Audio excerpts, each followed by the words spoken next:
그러므로 이제는 여호와를 경외하며 온전함과 진실함으로 그를 섬기라.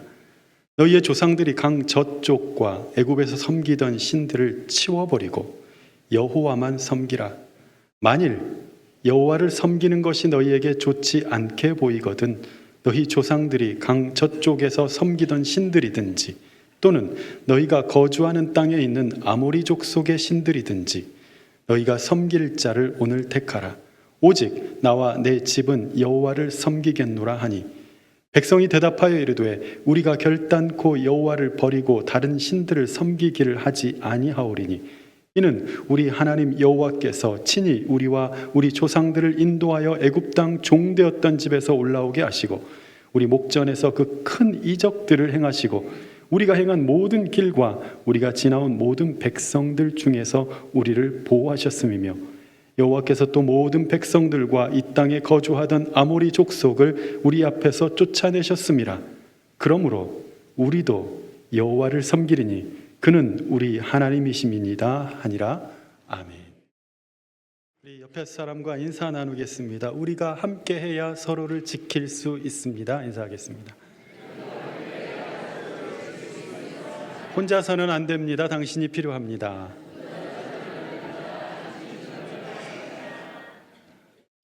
한 달이 넘는 동안 우리는 여호수아와 그 백성들이 가나안 땅을 정복하고 그 땅을 분배한 이야기를 우리가 묵상했습니다.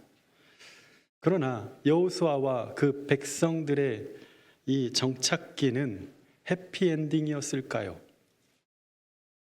여호수아서는 그렇게 하나의 완성된 스토리처럼 딱 마무리가 잘 되었습니다. 처음 스토리부터 마음을 강하게 하고 담대히 하라 해서 여리고 앞에 섰고 그리고 아이성을 지나서 그리고 또 이내 북방 5나라들을 무찌르면서 북방 땅을 차지하고 갈렙의 믿음으로 인하여 헤브론까지 얻어낸 다음에 땅을 분배하기 시작했습니다. 땅을 다 분배한 후에는 도피성까지 두어서 장기적으로 살아갈 이스라엘 백성들을 위한 피난처도 마련했습니다. 모든 것이 다 좋게 마무리되는 줄 알았습니다. 그러나 오늘 여호수아가 마지막 유언을 하는 이 말씀, 뭔가 조금 여호수아의 염려와 걱정이 담겨 있다는 것을 느낄 수가 있습니다. 여호수아의 마지막 설교는 이전에 모세가 그러했던 것과 같은 느낌이긴 하지만 좀 더 깊이 들여다보면 리더십의 힘이 좀 빠져 있다는 것을 알 수가 있습니다. 여호수아가 가나안 땅을 정복할 때, 즉 대략 80세 전후라고 얘기했을 때 오늘 여호수아가 110세에 죽습니다. 그랬을 때에 약 80세와 110세 약 이 30여 년, 한 세대의 시간이 흐릅니다. 이 30년 동안에 정착한 이스라엘은 점점 이방신을 기웃거리기 시작하고 또 가나안 땅에 있는 농경과 다산의 신, 즉 바알과 아세라, 아스타롯에 관심을 갖게 되었습니다. 처음에는 호기심이나 또는 문화적 체험일지 모르겠지만 점점 이방신들의 영향력은 이스라엘 백성들의 삶과 그들의 생활 가운데, 신앙 가운데 스며들기 시작했습니다. 그런 가운데 여호수아가 죽음을 맞고 있는 장면입니다. 여호수아가 오늘 백성에게 말할 때 신명기처럼, 신명기 28장이 어떻게 되어 있습니까? 너희가 들어가도 복을 받고 나가도 복을 받고 하나님께 순종하면 너희가 넘어져도 그것도 복이 될 것이고 뭐 별게 다 복이 되지만 하나님께 순종하지 않으면 네 하는 거 다 잘 안 될 거고 너가 아무리 잘해보려고 하는 일들도 다 어그러질 거다. 이 얘기가 신명기 28장에 있습니다. 즉 그 메시지가 아주 강력합니다. 순종해라. 그러면 복 받고 순종하지 않으면 저주를 받을 것이다. 아주 원색적이고 아주 분명한 이야기입니다. 그런데도 불구하고 오늘 이 여호수아의 입장을 가만히 이 설교를 들어보면 신명기적 사관에 근거하지 않고 조금 더 온화한 명령이 아닌 설득보다도 지금 동의를 구하고 있다는 것을 알 수가 있습니다. 여러분, 설교가 선포가 아니라 동의를 구하는 것이라면 어떻겠습니까? 제가 이 자리에서 하나님께 순종하십시오, 하나님만 의지하십시오. 그래야 삽니다. 라고 하지 않고 하나님께 순종하는 것이 낫다고 생각한다면 하나님을 믿으시고요. 세상의 것이 더 좋다고 생각하시면 세상의 것을 따르십시오. 라고 설교한다면 저 목사는 왜 이렇게 확신이 없어? 아마 왜 설교가 저러냐? 아마 바로 그렇게 반응하지 않을까 싶습니다.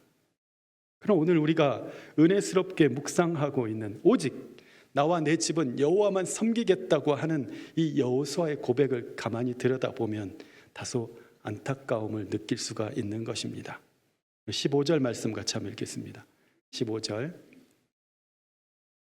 시작. 만일 여호와를 섬기는 것이 너희에게 좋지 않게 보이거든 너희 조상들이 강 저쪽에서 섬기던 신들이든지 또는 너희가 거주하는 땅에 있는 아모리 족속의 신들이든지 너희가 섬길 자를 오늘 택하라. 오직 나와 내 집은 여호와를 섬기겠노라 하니. 아멘. 예전에 저희 어머니가 뭔가 더 이상 말하기 귀찮을 때 저한테 그렇게 얘기를 하시더라고요. 난 모르겠다. 네 알아서 해라. 네 알아서 해라. 물론 여호수아의 말을 이렇게까지 폄하할 수는 없지만 뭔가 여호수아의 이 말 속에 가만히 들여다보면 뭔가 여러 가지 현실적인 어려움을 지금 고려하고 있구나. 지금 더 세게 설교할 수 있지만 그렇게 하지 않고 있구나. 그렇게 할 수밖에 없는 지금 이스라엘 백성들의 영적인 상태를 알 수가 있습니다. 그렇게 말할 수 있죠. 아니 목사님, 그 다음에 모든 백성이 다 우리는 하나님만 믿겠습니다라고 하지 않았습니까? 네, 맞죠. 3번이나 그렇게 대답했습니다. 우리 16절 말씀 보겠습니다. 16절 시작.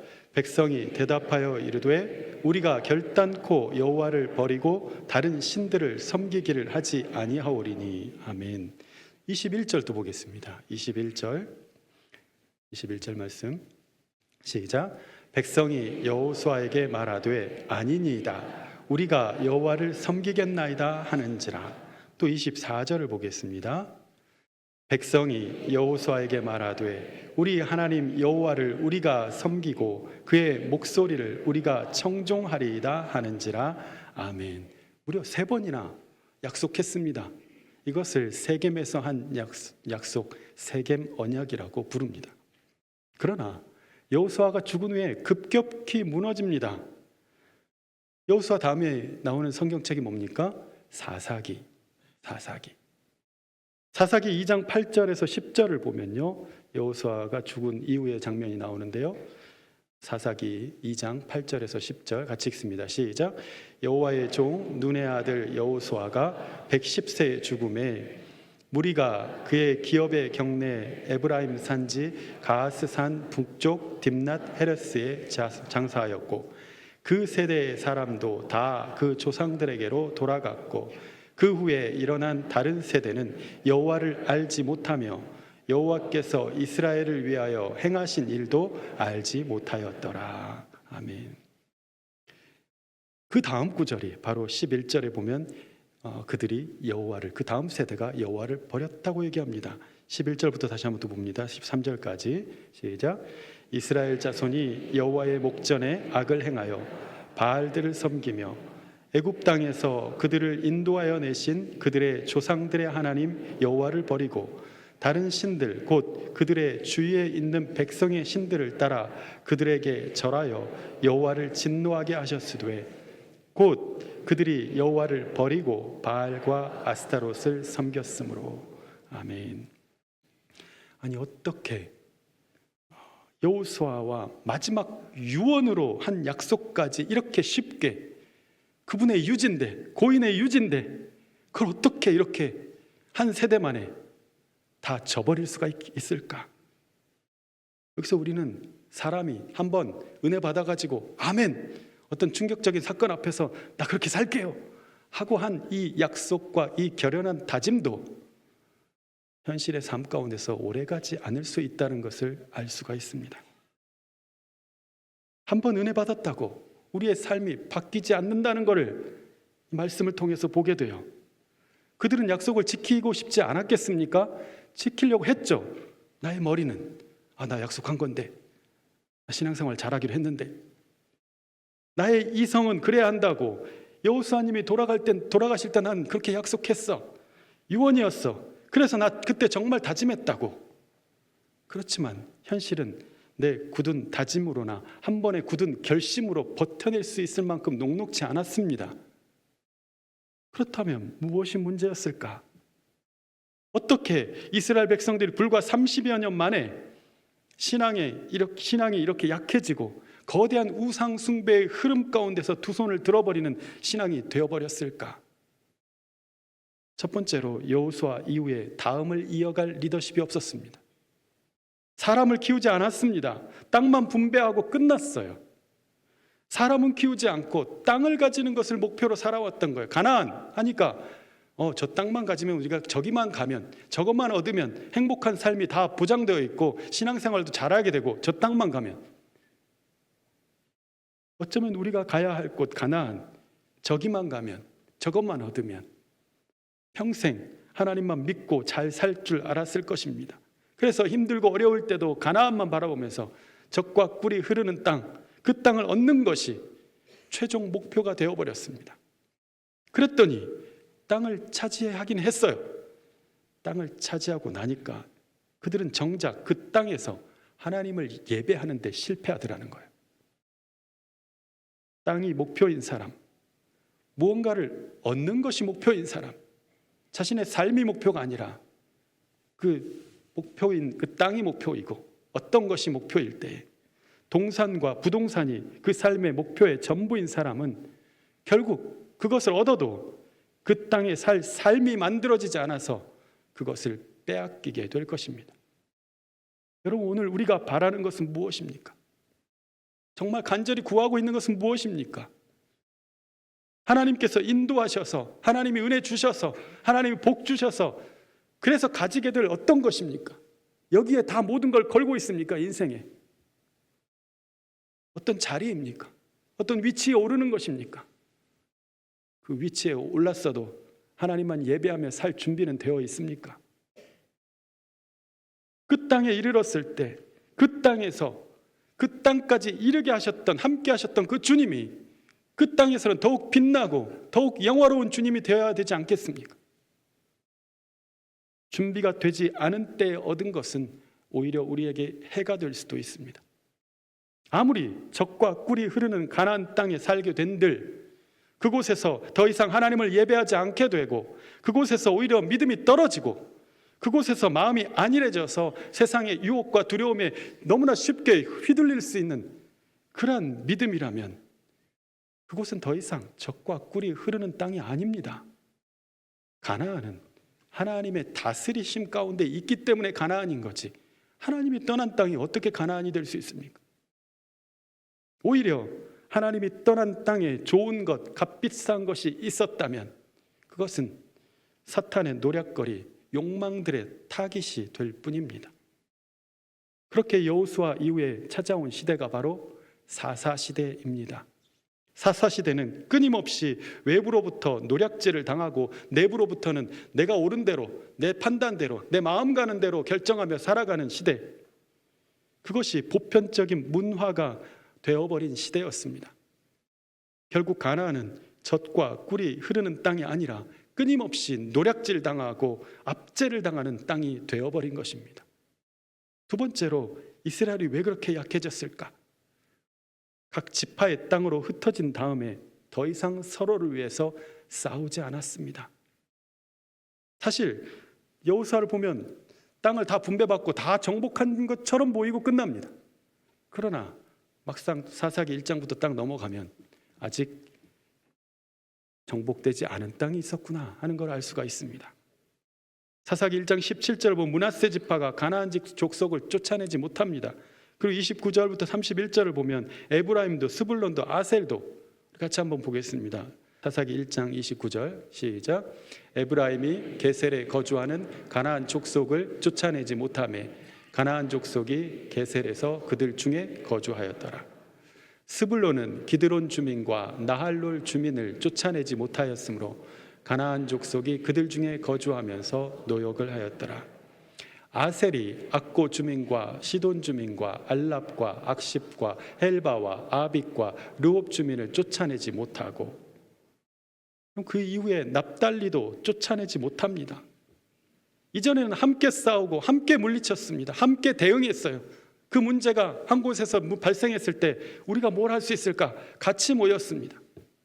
심지어 요단 동편에 있는 지파가 요단 서편까지 와서 같이 싸웠습니다. 그러나 점점 다른 지파에 대해 그 지파의 일이라고 힘을 더하지 않았습니다.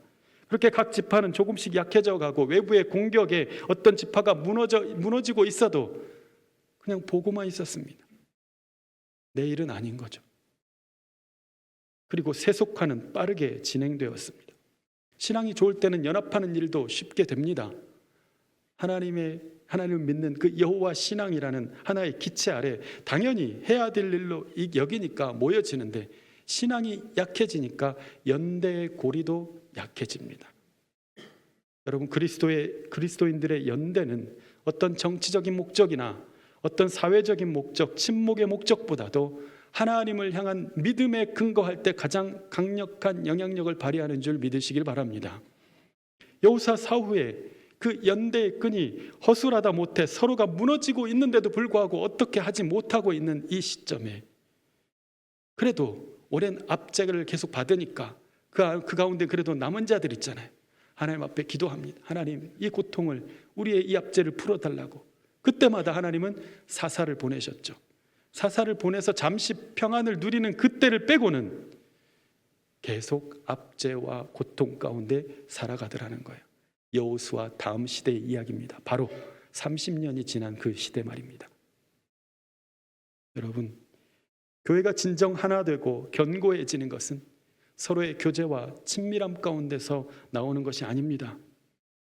우리가 서로 잘 모르고 서로 자주 만나는 사이는 아니더라도, 이렇게 저와 여러분이 멀리 이렇게 떨어져 있지만 서로는 알죠.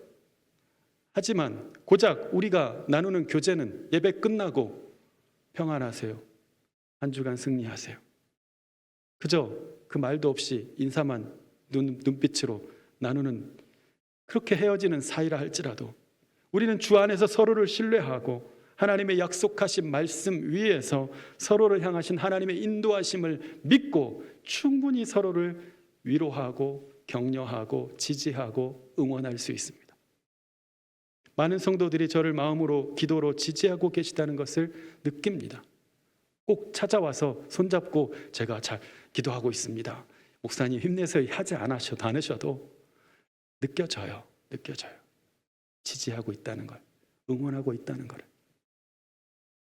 그 눈빛에서, 그 잡은 손에서, 한마디의 인사 속에서 굳이 많은 말을 하지 않아도 성령 안에서 내가 당신과 연대하고 있습니다라는 것을 알 수가 있고, 서로 한 소망을 가지고 강석교회를 다니고 있고 한 사랑 안에 있다는 것을 느낍니다. 여러분, 우리는 함께 싸워야 합니다. 힘을 합칠 때는 합치고, 함께 기도할 때 함께 기도하며, 함께하는 자리에 있어야 할 때 내 이름도 그곳에 함께 올릴 수 있기를 바랍니다. 그때마다 성령께서 함께 하도록 하시는 마음을 부어주실 것입니다. 개인의 신앙만으로는 이 거대한 세속화의 흐름을 이겨낼 수가 없습니다. 그래서 하나님은 우리에게 교회, 공동체를 허락하신 것입니다.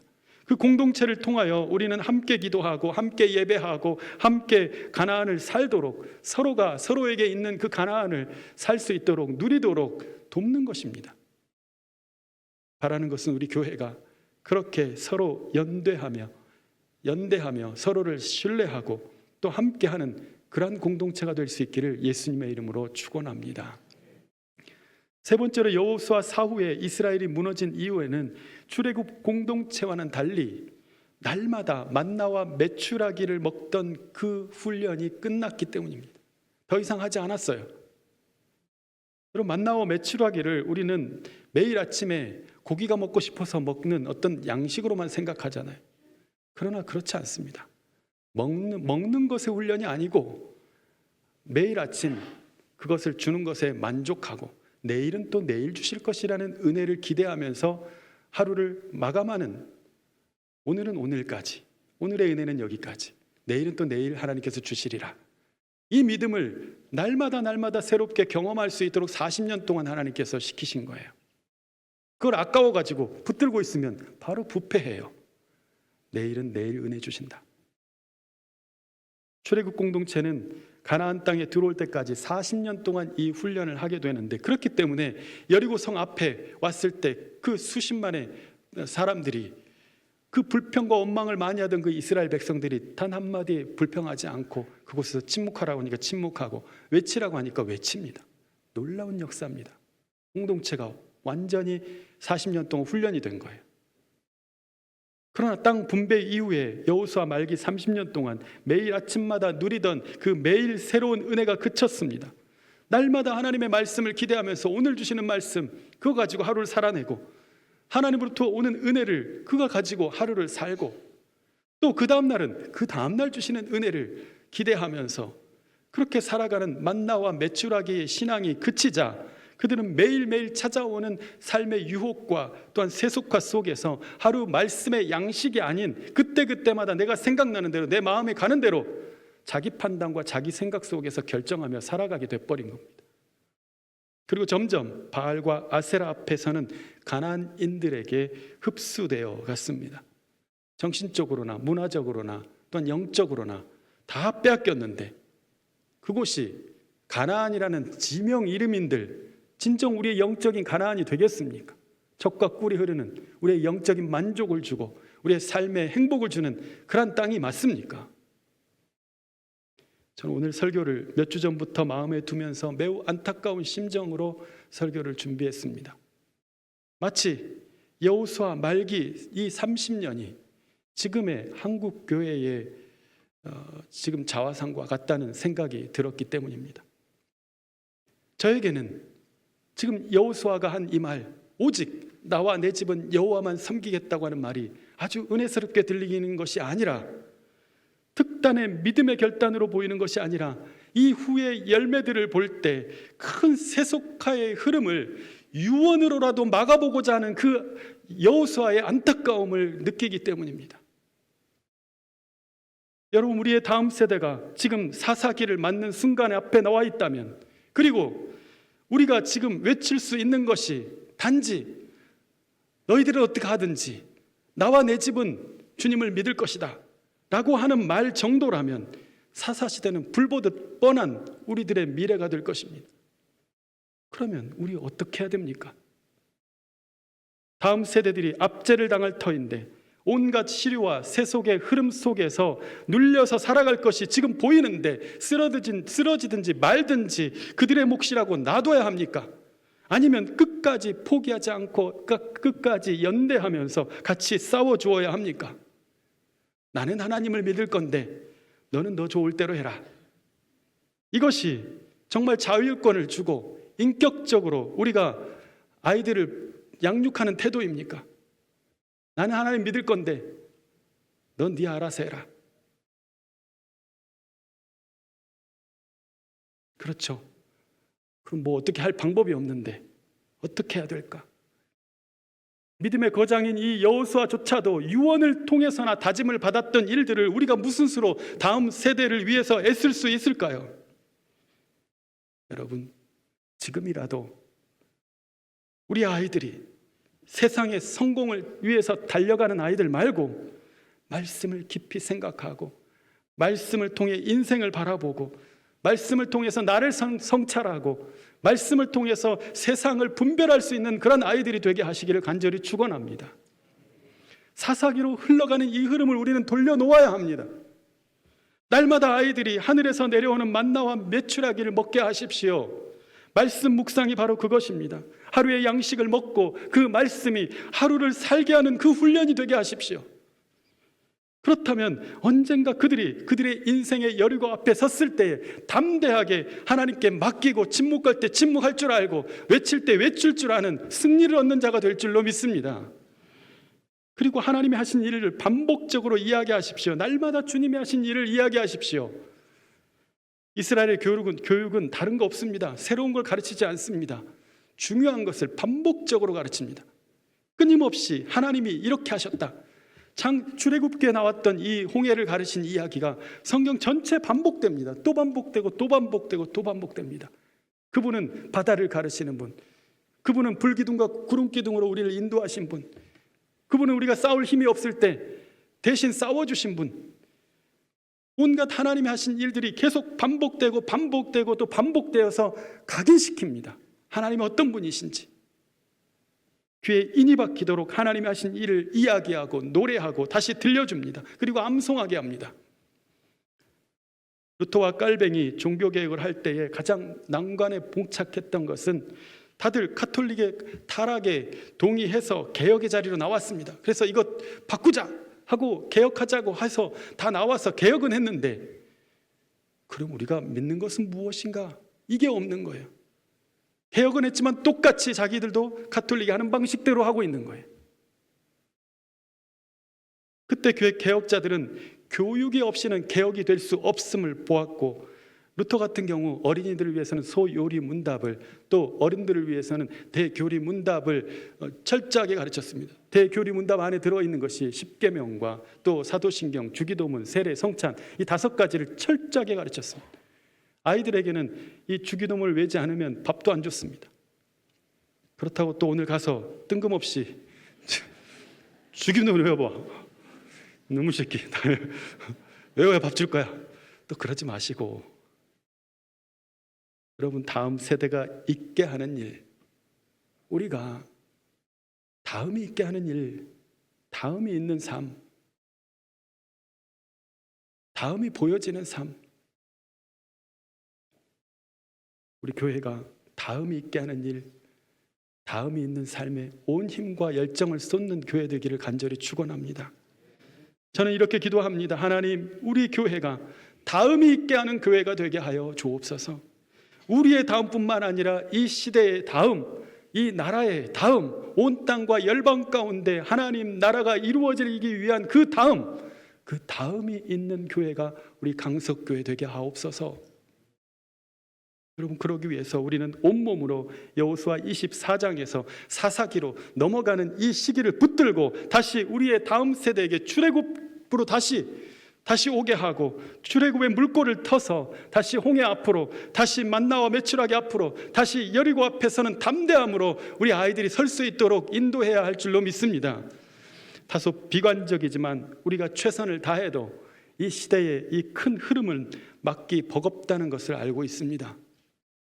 이데올로기에 빠져있는 기독교, 세속화에 아무런 힘도 없는 기독교, 소외된 자, 약자를 도리어 같이 정죄하고 밀어내고 있는 기독교, 길 잃는 양을 품을 만한 사랑이 식어가고 있는 기독교, 점점 폐쇄적인 복음과 이단의 횡행도 막지 못하고 있는 기독교, 싸워야 할 것들은 이렇게나 많은데 우리는 지금 무엇과 싸우고 있단 말입니까?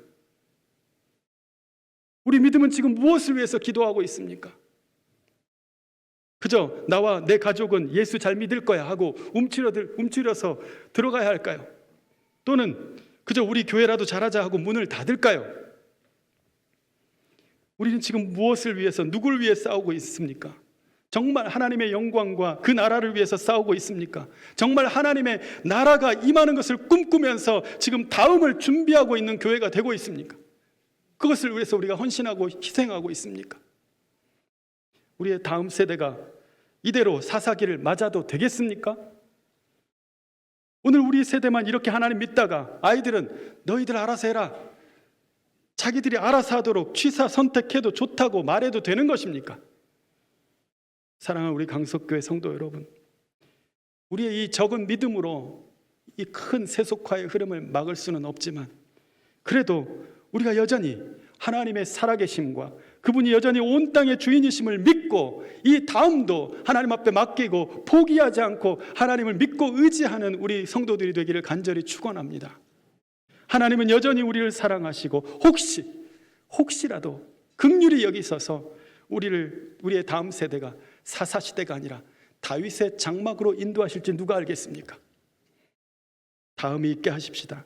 하나님 나라의 다음, 우리가 누린 그 하나님의 나라, 우리 다음 세대가 누리며 살 수 있도록 같이 싸워주고 같이 이겨주고 같이 연대하면서 그들이 누리고 살아가야 할 이 가나안 땅에서의 삶, 세속의 유혹에 물들지 않고 세속화나 이단에 빠지지 않으며 하나님만 예배하면서 그분의 말씀의 양식으로 날마다 풍성한 꼴을 먹고 살아가는 우리 아이들, 그래서 그 큰 세속화의 흐름 가운데서 당당하게 내가 그리스도를 믿는 사람이라고 그 믿는 믿음을 가지고 당당하게 세상 속에서 서가는 그런 우리의 다음 세대들이 될 수 있기를, 그리고 다음이 있게 하는 우리 모두가 될 수 있기를 예수님의 이름으로 축원합니다.